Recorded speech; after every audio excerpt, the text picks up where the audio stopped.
Kim. Oh my God, I'm so excited to talk to you. Thank you so much for being here. Yes, thank you, Leanne. I am so excited too. I know that we've been trying to do this for a while, but we're finally here. We're finally here, and you're by yourself because you were a part of the abortion podcast panel. You shared a little bit of your story, but I really wanted you to come on by yourself and just learn more about this amazing woman that I've connected with thanks to my sister. Before we even jump into it, let's start off with an introduction for people who are meeting you for the first time.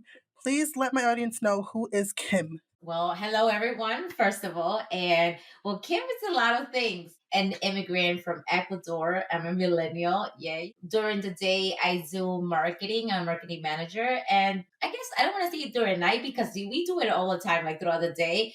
I create content. I'm also a podcaster. I am a host of the Chisme podcast, which Leah was part of too. So if you go check out her episode, it's amazing. And I am just someone who is just trying to discover more things about herself and just live life, like really live life. And I guess we could get into that because people can say, hey, that's really nothing, but it's huge. It may sound simple, but it's a little bit more difficult than it sounds. But that's who I am. So I am here to share my story. And thank you, Leanne, once again. Absolutely. And we're definitely going to dive deep into that because the person that you are and the way that you show up online, I'm like, she's so interesting. And I just love the content that you create because you're so vulnerable and you talk about a lot of real life shit that people don't like to talk about, but we Mhm. need to talk about, which is why I wanted you on my podcast because we're going to talk about Of course. it. Hello. That's, yeah. Yes, yes. But before we talk about present day Kim, I always like going back to childhood and adolescent with every guest that comes on. So paint the picture for my listeners. What was life like for you growing up? I know you said that you're an immigrant. And if there's any major moments that stick out for you that you're willing to share with my audience that were kind of pivotal for you during that time, the floor is yours. I was born and raised in Ecuador. So I was born in Ecuador. I was there for like maybe 6 months. And then my parents came to United States when I was a baby. And we came here. We lived here for maybe 5 or 6 years. And then we went back to Ecuador. And then I stood there until I graduated from high school. And then I came to the United States to pursue my higher education and college because that's what we used to do in my family. Everybody will get their education in Ecuador and then come here for college. So growing up was interesting. I'm going through therapy, and lately I've been kind of remembering things about my childhood because, believe it or not, sometimes we suppress them, not because of being traumatic, it's just life, right? And I'm the type of person that I used to get very busy to just forget, right? And kind of live in the moment. That's what I thought I would live in the moment was.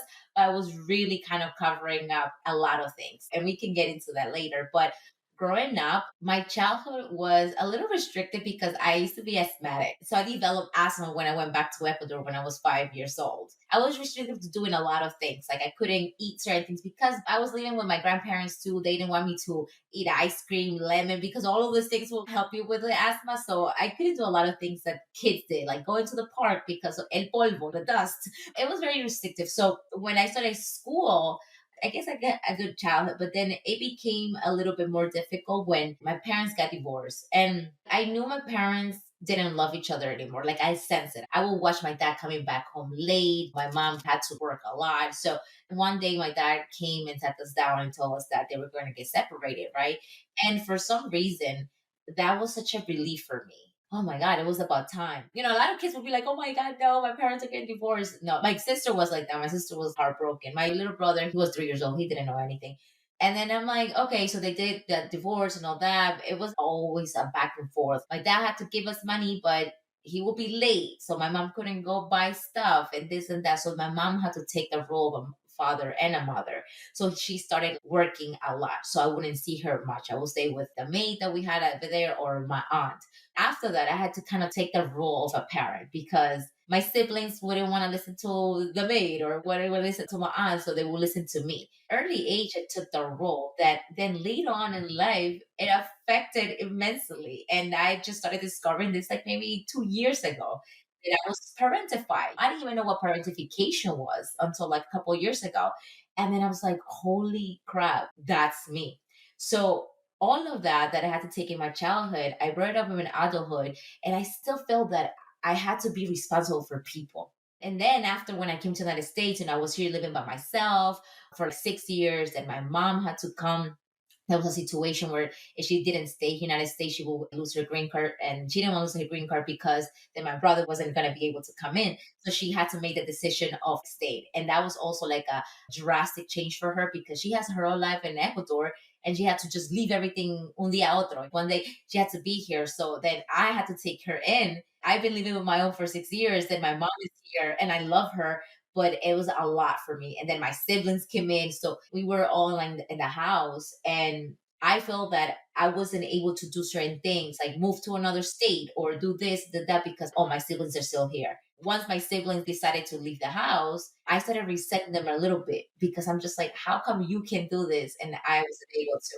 But it's not their fault. It was mine because I always felt that I had responsibility. Even until recently, my siblings got married, the other one went to military, they're out of the house, and my mom is still here. And I still feel responsibility. Like, oh no, I can't do this because my mom here, my mom there.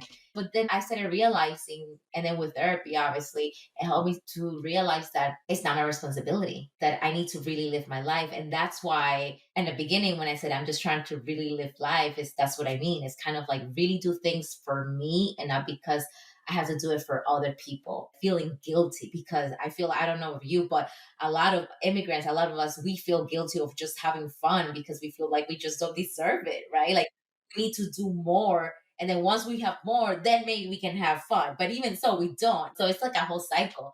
And that's how, going back to my childhood, I think that's what happened. I mean, it wasn't traumatic, let's say, because my mom always provided for us. We never really missed anything. I mean, I know we were struggling financially. Like there are times that my grandparents had to bring us milk and stuff like that. Like I did observe that, like scarcity, let's say, but we always had something. We always had clothes, we always had food, we always had that. But I did see the struggle that we had, like my mom. So when I became older, I was like, I don't want to struggle. So I became the superwoman, Miss Independent. I don't need no man, blah, blah, blah, right? And then for me, that was it, right? But then a couple of years ago, I realized I just want to be taken care of because little Kim needed that. And I had an exercise with my therapist where she made me cry because envision little Kim, why she needed it. And it was just, oh my God, boy. Like I just wanted to play with my dolls, but no, I was taking care of my siblings. It's a bunch of discovery for me this past couple of years. My whole 20s, I just went by with life, blah, blah, blah. And then in my 30s, I'm just like, oh my God, who am I? I feel like I'm starting again. I feel like I'm in my 20s. So yeah, that's a little bit of my childhood. I love everything that she said, and I feel like a lot of listeners, especially first generation, can relate to a lot of the feelings that you had. And that's why I always like starting off with childhood because, as you can see, while I was listening and you were telling, it's like it always comes around full circle. Whatever it is that we've gone through, whether it was good or bad in childhood, it truly shapes us into the person that we are, whether it's good or bad. And that's why I'm just like, it's so interesting to hear everyone's stories. And excuse me if I'm wrong, but because you felt so restricted in childhood, now you're in your moment and in your seasons like, I'm going to do all the shit that I couldn't do before. And I'm going to live this life that makes me feel whole and within because I couldn't do that as a kid. Do you agree? Absolutely. And that's why I'm 35. I don't have kids. My dog is my child, but I don't have actual children. I don't think I'm going to have children. I don't have a husband. None of the stuff that like people at this age, they're like supposed to. Supposed to, yeah. Exactly. I don't. So I'm doing all these things. I'm traveling. I'm going to concerts, all these things. And people be like, oh, yeah, calmate. You know what I mean? Like, settle down. No, because all the things that you were able to do in your 20s, like, I still did stuff in my 20s. I'm not going to say that I was like, oh my God. Now I just want to really have fun. Kim wants to have fun. I just want to live. I just want to do things that bring me joy, prioritize things that are going to bring me happiness with myself. Because I think I used to do a lot of things because I had to, because it was the right thing to do. F it, yo hago lo que me dé la gana, literally. You could curse on this podcast. You could say fuck it. Oh, okay, okay, okay. Yes. So right now, when you were asking me that question, I thought of a circumstance that I had when I was in college.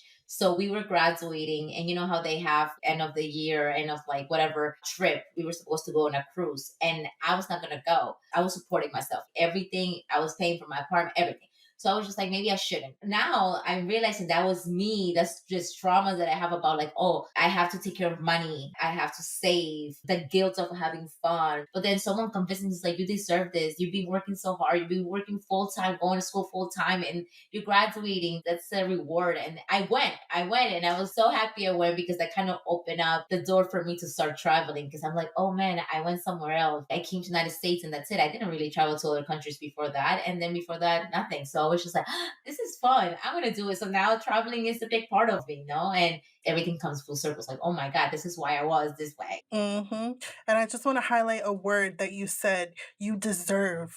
I think a lot of people struggle with that self worth that they have. And you don't want to live this life of regret of be like, damn, I wish or I should have. No, fucking do it now because you never know. And that's another conversation for another day, but you never know when's your last day on this earth. So fucking do it. You deserve it, damn it. All right, so now let's talk about your amazing podcast, Chisme That Matters. Talk about that journey. Why did you start it? What is it about? What's your purpose behind it? Take us on that journey. So everything started in the pandemic, like Of everything course, else. like everything else. And I was so inspired by Janice, obviously your sister. I mean, you know who Janice is. If you don't, I don't know what rock you living under. Exactly. So I remember when she started her podcast, sis, this is amazing. I was like, I think one of the first supporters, like she can attest that I was just posting, I was listening, sharing with everybody, and then listening to it. I was like, oh my God, this is so cool. And I remember one day, obviously we were in quarantine. So I was talking with a friend from Canada and we were having a conversation of women empowerment. And then she's like, girl, I love having conversations with you. I see you as someone who can just speak truth and help other people. And I was just like, oh, thanks. And she's like, maybe you should start something. Like, and I was just like, oh, I was thinking about doing this, and that. Never in my mind, oh, Kim can have a podcast. And she was like, I think you should. And I was like, oh no. Every day after that, I was thinking, maybe I should. I think I was talking to Janice and I texted her and I was like, oh, says, look, and she said, oh my God, do it, do it, do it, do it, do it. So back then I had a online store called Vive Tu Vida. So I wanted Vive Tu Vida to be the brand. So I was like, I'm gonna call it Vive Tu Vida podcast. I call it that. And then the little phrase, I put Vive Tu Vida podcast, aka Chisme That Matters. It's still like that. But then I realized that someone else had a Vive Tu Vida. And I was like, I don't like that. I want it to be unique. So I think I had 3 episodes. And when I was interviewing people, people were talking about it's like, oh, Chisme That Matters, Chisme That Matters. Maybe I should call it Chisme That Matters. That's unique. That's what it is. And I remember texting Janice. I was like, should I change the name? You should do it, blah, blah, blah, blah. I had a coaching session with her. Yeah. And do it now because you only have 3 or 4 episodes. Who cares? And the reason why chisme matters because chisme it's a way of communicating. But the thing is like a lot of people see chisme as a negative thing. And it doesn't need to be that way. So I want to redefine that and have this word as something that is just we're communicating, we're having a conversation like right now, estamos chismeando. But this is about a topic that matters. I'm not talking about Kim Kardashian. I don't give a shit about her. I don't know anything about those people. So I'm just like, I want to talk to people from my community. I want to tell our stories. We can inspire other people because you never know who you're gonna be inspiring. So that's how Chisme de Matters came about. And I guess the goal behind it, like I want to redefine this word and pass on this message so people can continue the conversation about this, about stuff that really matters, about mental health, personal finance. Let's just talk about it. And I love that. It's such my thing. And I'm like, yes, she understands the assignment. I'm so here for it. I love it. I love the content that you create. And we're gonna get into a couple of things that you posted recently. But listening to what you were saying, I want to ask one of these questions that I had it later on, but you did the scary shit, you had an idea, you got out of your comfort zone, you started the podcast. What advice would you give my listeners when it comes to doing the scary shit or having that voice that's in your head that you didn't listen to right away? You're like, should I know? But that voice is still there. What would you say to a new entrepreneur that has that idea? Should we do it? Should we not? At the end of the day, you need to do it. That's a response. However, it's always going to be those voices or a voice. It's always going to be that self doubt. It's going to be imposter syndrome coming out. Literally, the day before on Saturday, I had an event where I was going to be leading a class of dance and healing. It's been my first paid gig in a workshop like that. And I'm so excited. Driving there, I was like, what am I doing? Who am I to be leading this class? Like, what if the women don't feel what I want them to feel? All these things. And I was just like, no, Kim, This woman who hired you saw something in you that you don't see, but you have to let it out. I'm gonna just do it. My intentions are good, and this is what I want for the woman to come about, and it's going to happen. And I just did it. It's scary as fuck, but I did it. So for those out there, you're gonna be scared. Human nature. You have to be scared. But if it's really in your heart, if it bothers you, if you keep thinking about it, just let it out. It's when you want to poop, right? It's there and you want to hold it because you're like, oh no, I don't want to poop. Or like when people don't want to poop in public spaces, yo, that's just not good for you. You need to let it out. That same thing. They're not good for your mental health, your sanity. So let it out and just go for it. You can do it. Do it scared anyway, because I'm sure you felt amazing after the workshop was over. Oh, I had all these fucking stupid ass thoughts for what? I killed it. Our brain can be an asshole to us, which is something that Kat Del Carmen, shout out to her, she said during Manifiesta this year, and that really stuck with me. Your brain can be an asshole to you, and your brain is here to protect you. But in order for you to level up and in order for you to reach the level of success that you want in your life, you have to do the scary shit. You have to get out of your comfort zone. Yes, it's scary. Yes, it's uncomfortable, but I've lived a life of being stagnant and complacent, and that got me fucking nowhere. And we're not doing that anymore. All right, so now let's have some deep, real talk, okay? So last week you posted a reel on Instagram where you talked about how you told your mother for the first time why you started going to therapy. And I know you're huge about mental health, and I would love for you to talk a little bit more about that. I talk a lot about breaking the cycle and generational trauma on my podcast. So, why do you think it's so important, especially you being a first generation Latina, to have these conversations around mental health? And how was that for you talking to your mom about it? Yeah, such a good question. Just to kind of give a little background to whoever's listening out there. I mean, I have done it a lot on my page, well, my old page, because Facebook suspended my pages. So I had to restart, but that's another story. The point is that I also have some of my episodes where I go deeper on that. But I started developing health anxiety a few months ago when after I got COVID, because I got stuck on the island. I was by myself, quarantining, then came back, started developing PTSD after that. And I started getting health anxiety. It was bad. I have never experienced something like that because I always like to have control over things, right? And that's another thing that I had to Don't we learn to all? let go, because I was just like, no, no, no, I'm gonna make myself feel better. So I will do anything that I thought that will make me feel better, like Zumba, okay, working out, this, and that. And while I was doing all these things that used to make me feel good, I was having anxiety. So I was just like, you're supposed to forget about things. I was like, oh my God, what if I have a heart attack? I couldn't walk my dog around the corner because I was just like, what if I can have a stroke right now? I had to come back. It was really taking over my life, and I have to do something about this. So I started seeing therapy, and she has helped me tremendously because we dive deeper into why I was feeling this way and all this stuff, right? And even now, I sometimes I still have those thoughts, but they're not as strong as they used to be. It's not like, oh my God, I'm staying home because I can't drive because I'm scared. No, now I'm like, I'm gonna go. I'm exposing myself to things because you're not gonna control me. I'm not my thoughts. I'm not my mind. So I was really open about therapy with my family, like my aunts, my sister.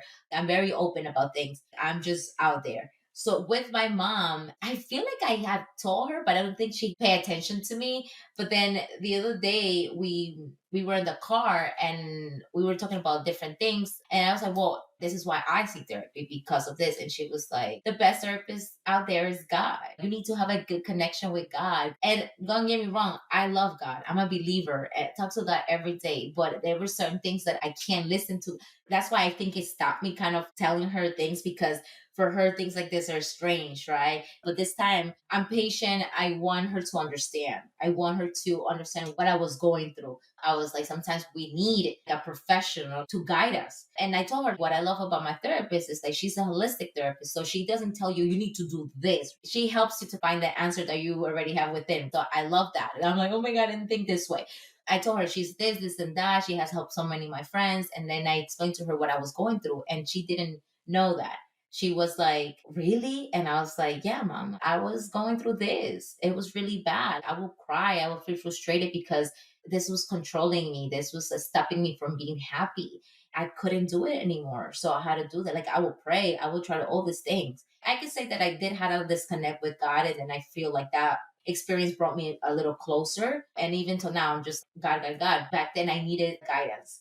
So she understood because she's like, I was going through my stuff when I was younger. I didn't have this. I had to get closer to God. I had to trust God. Aferrarme, that's the word that they use, right? Like trust God and have faith and this and that because He's the one that supported me through all of that stuff that I went through, all this other hardships that she had.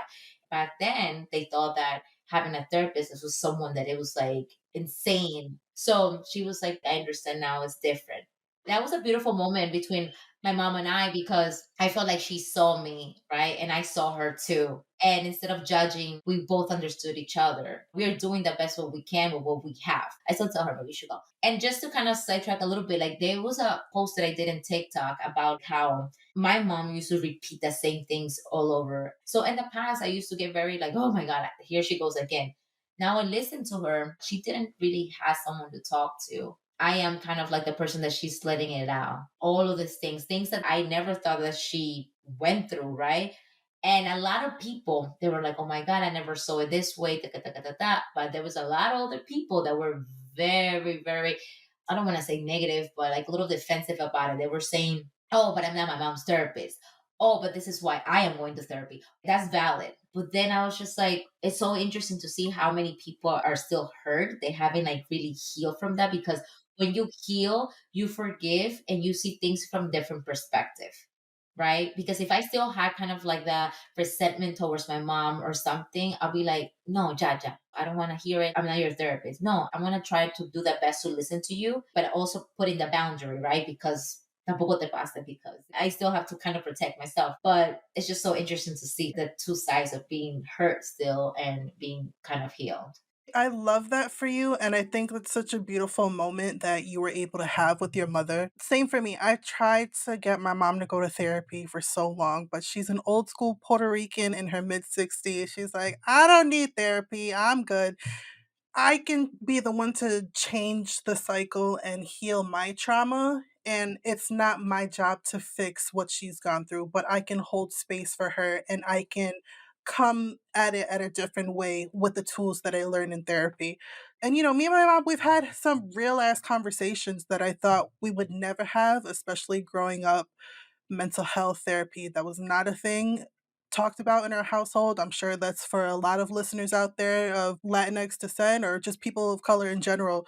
It's not normal and it's still normal, quote unquote, but somebody needs to break the cycle. And I love that for you. That's such a beautiful moment. Thank you for sharing that. All right, so there's another reel that you posted on Instagram. By the way, I just love like your authenticity and how vulnerable you are. You're such my vibe. I think it's so refreshing to see that side, especially of social media, because people only post the good shit, the wins, the celebrations, but you post some real shit that people are thinking about. And you talked about 5 things that you've struggled with this past year as a Latina in your 30s. Girl, I can relate because I just turned 34.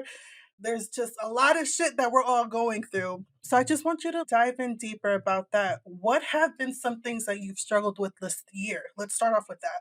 Well, this year has been super interesting. As I mentioned, I got stuck somewhere that I have no one there. So prior to that, I was starting to feel like that health anxiety, but it wasn't as strong. And I think that this experience really triggered it. So going through it, I feel like it made me realize, obviously, going through therapy and discovering a lot of things about myself. I thought that I was this independent, I am okay, I could do it all woman. I think I still have that, but I realized that I don't need to be that. So detaching myself from that identity that I have for the past, I don't know how many years, it has been difficult. I've been going through all the stages of loss, grieving, frustration, resentment towards myself. And also, I guess, towards other people because I feel like because of them or because of their actions, I had to become this person that now I don't want to be anymore. It's just been like a whole shift of an identity. And I actually just posted an episode about it too. So sometimes when we're in your 30s, you think, oh, you already kind of have everything said, who you are, who you want to be, what you want to do. And I thought that. And then this past couple of years, everything has changed for me. And it's been hard to detach myself from that. It's been really hard. And people be like, oh, that's nothing. No, it's not because this is who I thought I was. And now I have to find myself again. And it feels a little frustrating because how is it that everybody else knows what they want and I'm here still figuring it out in my 30s, right? Let me tell you something. A lot of people out here are pretending to know what the fuck they got going on, but it's just a facade and they out here struggling behind closed doors. What I think it's so beautiful about you is that you are putting it out there for the world to see and allowing people who are feeling the same way to be like, damn, I'm not the only one. Because that shit can feel so isolating. I've had those same thoughts too. Damn, I'm 34 years old and I still live at home with my parents. I had to end a physically violent relationship and move back home, and I had to start a new career path, and all of these things. And then comes the comparison to my sister, who, in my eyes, did everything the right way, not even knowing that she was going through shit too behind closed doors. And it's just, we all got shit that we're going through. So own it. And I think it's beautiful that you're in this season of a rebirth in your 30s. Me too. I feel like after leaving that relationship, I went to the lowest point that I ever have been in my life. I am now in my season of rebirth, of the phoenix rising from the ashes and becoming this woman that I never thought I could be. And even with the ups and downs that have been throughout that journey, I just think it's so beautiful that we have the choice and the opportunity to change if we want to. So own that shit. Who gives a fuck? It's my story and I'm owning my story, and same for you. And it's interesting because, yes, it's true. A lot of people are struggling behind doors. Like, you think they have things that you think you need, right? But then you don't. And you're like, oh shit. And it's hard to own it though. It's a process, it's a journey. We all want to be in that space where we're like, yes, I love who I am. I love myself. But that shit is hard. And whoever's so confident about, like, oh my God, I love myself, there's going to be a point where you're going to not feel confident, right? And that's what happened to me. Like, everybody saw me as this confident person, go getter, hustler, this and that. And then when I went through this experience, I just feel like shit. And I remember listening to the Queen of Confidence, the Confidence Chronicles podcast. I don't know why I did not listen to that episode. I listened to other ones, but not that one. It's like I lost my confidence. When I listened to that one, oh my God, it made me feel so seen because that's exactly how I felt. And I was like, okay, I'm not the only one. It is important to share things that you're going through. And a lot of people may think, oh, you're oversharing or who cares. No, a lot of people care because I started Googling, I started seeing in TikTok videos too. And I'm just like, okay, so It's not just me. I'm not crazy. yeah, so I had to shed a lot of those things, a lot of layers about myself, right? I just want to have a slow living momentum right now. And I didn't know how to do that because, like I said, I was a hustler. I was always doing something. Okay. I was a Zoom instructor. I have my business on the side. I have my full time job. I have this. If I was not doing, who was I? Then when I stopped doing things, it felt kind of like I was going through withdrawals. When the pandemic started, that's what I was going through because I couldn't travel for work. I was not doing a lot of events. All the thing, I was just like, who am I? So I started doing other things. I started working out and now. So okay, me now went through that other experience. I feel like shit. It's been a lot of changes. So now I don't identify myself as this hardworking Latina hustler. No, working so much was a badge of honor. Oh yes, I am always doing this. Now I'm just like, I don't give a shit. I work what I have to work and then I close my laptop for work and that's it. I work from home and it's been hard because sometimes I was just focused on work that my personal life was non-existent. And then now it's kind of like, no, I want to have a personal life. I want to do my own things. I want to talk to my friends. I want to go dancing. I want to walk my dog. I want to get my nails done. Like, I'm 35 and I just started going to the nail salon 2 months ago. I love that for you. I love that. And I just appreciate your self awareness and being open to change, which is something that's really hard for a lot of people, and embracing those moments of challenge that do come up and will continue to come up, but just doing it anyway. So thank you for sharing that. I love that. All right. So I want to know, what would you say is the most important thing that you've learned about your own mental health this year? That I have to put myself first, whatever that means. It it is hard as hell because coming from someone who has always been putting other people's needs first, taking care of people, taking care of myself, what is that? I never used to go to doctors before. I could be dying and I was like, I'm fine. No. Now because of my health anxiety, I go, me pica la cabeza and I'm just like, okay, I gotta go to the doctor. So no, I'll calm down. But I learned that I need to really be present in order for me to take care of it. Because if I'm not present, I don't know what I really need. If I'm thinking about the past, and if I'm thinking about the future, my mental health is going to be wacky. So I really got to be present. And that's a really difficult thing to do. Like, I read this book, Atomic Habits. It helped me tremendously to kind of set little habits that I could do now that it has helped me with my mental health. Like, running has helped me tremendously, reading, all these things. And now I'm reading The Power of Now, that is also a really good book. It's just kind of reinforcing things that I've been going through, like therapy, but it's so hard sometimes to think in the present. But I'm trying to do that. And taking care of your mind, taking care of your heart, it's very important. So just do things that are going to really make you feel the joy. And I heard something, I listened to this pastor, Kevin Furnick.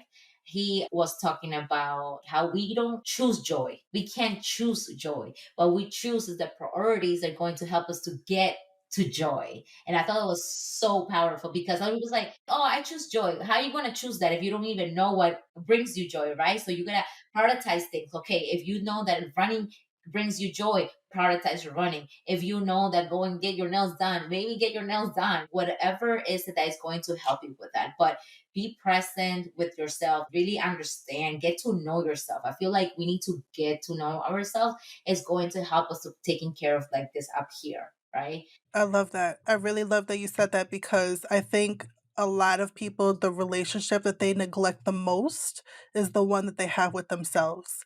And at the end of the day, if you're not secure and you don't know who the fuck you are, that's gonna manifest into so much shit in your own life, the relationships, the work, family, money, all of these things. So, being okay with being selfish and not having the word selfish mean a negative thing is something that a lot of people need to work on, myself included. I don't see being selfish as something bad at all. It's just like taking care of you. Who else will be? I mean, we have to stop thinking that someone's going to come into our life to save us. You have to save yourself, because once you learn how to save yourself and keep yourself safe, no one is going to be able to fuck with that. No one. I couldn't ask for a more perfect segue into my next question, talking about like saving people. So, what would you say is your superpower? My superpower, I feel I have this power of creating space for other people. The cheerleader. I'm always the person who hypes you up, like person that if I see you and you have something, I'm like, yo, do it. I see you do this, that, go for it. And then push people. I feel like that's it. And I know that God has put me in this earth to help other people, because ever since I was a little girl, I was always yo in iglesia and church. I wanted to always help people. That's always been like acts of service is my thing. That translated into my adulthood, right? I love doing that. Like, I love pushing people. I love that. And I just want to add on the way that you're out here twerking with Bad Bunny. Like, I love that shit. I love those videos. You want to talk about a cheerleader for Bad Bunny? That's Kim right there. Yo, for real. We're going to manifest that shit, okay? All right. So, part two of that question, what would you say is something about you that still needs some work, some improvement? You never stop kind of improving yourself. There's always space for improvement, but I think believing more in myself, because I feel like a lot of people, they just see me, they're like, Kim, you are this and that. And I'm just like, oh yeah, I am. And then, and like, I know, like I'm confident in a lot of things, but then and all those stuff, I'm just like, maybe not. But then other people see it. So I feel like I need to see my light a little bit better. So I'm working on that. I agree 100%. I feel that same way. There's people out there telling me, like, yo, you're killing it. Am I really? But I think it's beautiful to be vulnerable and have someone else share those same thoughts because, like we said before, it can feel like we're the only ones thinking those thoughts and feeling those feelings. So, thank you for sharing that. But let me tell you something. You are out here killing it, okay? And this is only the beginning for you. All right, so as we start winding down this conversation, I'm going to ask you the questions that I ask every single guest that comes on. So, for the first one, what has been one of the hardest life lessons that you've learned as an adult? Be grateful about the life that you have. Me wanting always more, more, more, more, right? As a hustler, where I am right now, I'm okay. I could do better, but doesn't mean that I don't have enough. I have enough. I'm healthy. I'm wealthy, I have family, all these things. So just be grateful about the little things. I love that because I think a lot of people don't celebrate the Yeah, wins that come in their life. They reach that certain level and they're like, okay, what's next? And they don't even sit in the moment of what they've been able to achieve. Like, think about where you were yeah, this time last year and how much you've changed in yeah, 365 days. Maybe you're not where yeah. you want to be, but honor that you're no longer where you used to be. Okay, you're on the Watch Us Thrive podcast. So, what is your definition of a thriving? For me, thriving is just feeling genuinely content with who you are, what you're doing, and the people that are around you. Whatever it is, it doesn't mean that you have to have, oh, a business. This is like, oh, she's thriving. No, you're thriving just by being you and being really, really happy with that. I think that's thriving for me. I love that. I love that. Genuine. That's the highlight word. You're genuinely happy with whatever season that you're in. I love that. That's a beautiful definition. All right. So let's go back to baby Kim, little girl Kim. Being the woman that you are now with all the life experiences that you've had, one piece of advice you would tell her. What would I tell her? And I'm gonna tell you what I told my therapist in that session. It's like she asked me the same question. I saw little Kim trying to play with dolls, right? And stuff. Just continue playing. Play, have fun. That's that. I love that. And thank you for sharing that vulnerable moment between you and your therapist because it's not easy. But I love that. Just be a kid. Cause life is gonna life, and some shit's gonna go down when you older. So just enjoy the moment that you're in right now. All right. So final question: share an affirmation or a mantra that you practice daily, and why. I've been saying to myself, because I do little yoga and in the mornings and whatnot, and I'm always telling myself, I am safe. My body is strong. My soul is authentic, and my mind, my thoughts are not me. Cut. That's it. That's the perfect way to end it. That was such a mic drop moment. And I love that. I love that. And I think people need to talk to themselves that way. Like, I am safe. I am healthy. I am whole. I am love. I am beautiful. Saying those things over and over and looking in the mirror. Yo, let me tell you something. My old life coach, before I worked with Erica, she had me write a letter of forgiveness to myself, but I had to read it and look in the mirror. And I was saying things like that. I'm sorry. I love you. Yo, you want to talk about a crying session? It was such a purge of all these feelings that were inside of me. And I think so many of us, like we said earlier, we tend to forget about ourselves. If anything, I think this conversation just goes to show like, put yourself first, honor yourself, be okay with the things that come up in life because shit's gonna happen. Life is gonna life. Adulting is ghetto, but with the tools, therapy, and working with life coach and just experiences, we're able to maneuver life in such a more beautiful way than what we had growing up. So I just want to say, Kim, thank you so much for this conversation. I feel so good every time I record podcasts with amazing people who share their authenticity and their vulnerability like you. So first, I just want to say thank you so much for being here. Let my audience know, how can we follow you? What are you working on? What's the plan for 2023 and beyond? Please share all the tea. You can find me on Instagram at it's Kim Flow. Okay, ITS Kim Flow. And then I also have a TikTok account. I'm out there in TikTok. And it's the same thing at it's Kim Flow. And then obviously follow the podcast on all platforms, Chisme that matters. Go listen to the episodes, they're super cool. And what I am working right now, well, I've been writing letters to my anxiety. So I want to share that journal. I want to share the book with people. So my goal is to put it out there. It's gonna be like an ebook type of thing, nothing like fancy. So maybe it will resonate with someone out there. Maybe it will help someone out there, and we'll see. So that's what I want for the end of the year, probably next year. I love that. And I'm just so excited to continue watching you on your journey. Keep showing up the way that you are. You're out here changing lives, and you're just such an inspiration to not only me, but to a lot of women out there who are going through real life shit and aren't afraid to talk about it. So I just want to hold space for you. We got to do this again. We got to do like an IG live or something because I could continue this conversation for hours, but I just want to say thank you and I adore you. Oh, thank you. I love you too.